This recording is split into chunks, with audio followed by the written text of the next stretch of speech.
Hello, everybody. This is Ray, and today we're going to be talking about Kanye West for President of the United States.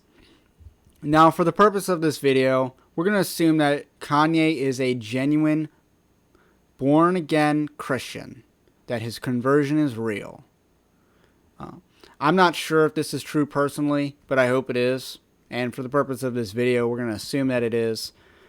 And, just remember, God does not need Kanye, but Kanye does need God. And so these are the assumptions I want to make for the purposes of this video. And with this said, Kanye would be the only Christian running for president of the United States with the current field. And perhaps I don't know when the last time there was a Christian running for president of the United States outside of a primary. So that's pretty unique. It's unfortunately a rare situation. So with that said, what do I think about that? I think Kanye is genuinely pro the abolition of abortion. He is truly sincere on that issue. And I really like that about Kanye. Donald Trump can also somewhat be sincere on that issue.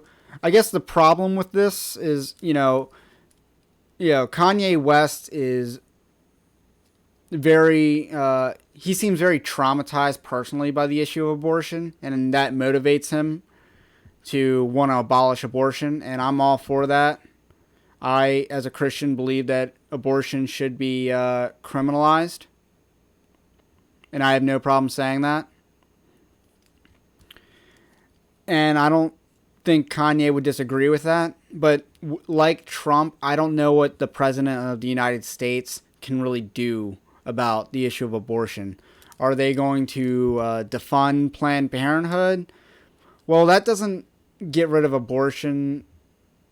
That doesn't call for what I'm calling for when it comes to fighting abortion. I guess what I'm saying is much of what I believe needs to be done about abortion can really only be done at a state and local level, not so much the Oval Office. So, but, what about other issues? So, Kanye West seems very big on criminal justice reform, and I'm not as big on that. I don't think I agree with Kanye on that. I don't really think that First Steps Act was a good first step in the right direction. And from what I see, the United States has an increase in crime since about 2015. So I don't think I agree with Kanye on that. He seems to be in bed with Elon Musk. I don't know how much of that is going to play into it. One of the problems with the Trump administration is that there's so much celebrity influence, and a lot of that has just been disastrous. So I don't think Kanye would really resolve that much of an issue. So I'm not sure where Kanye stands on many issues. He doesn't seem to have much of a political platform. And I'm a pretty wonky guy. I want to know specific policy details. I want to be able to assess whether this political candidate would have a return on investment. I view politics as transactional. Politics is transactional when your kingdom is not of this world. Since we are ambassadors of Christ, we should view worldly action or worldly politics as transactional, not transcendent. And you see that in politics, where we view every election as the most important election, but according to God, there is only one election that really matters. So with regards to Kanye, I think you can make a pretty compelling case that since he is the only Christian in the race, he is extremely strong on the issue of life.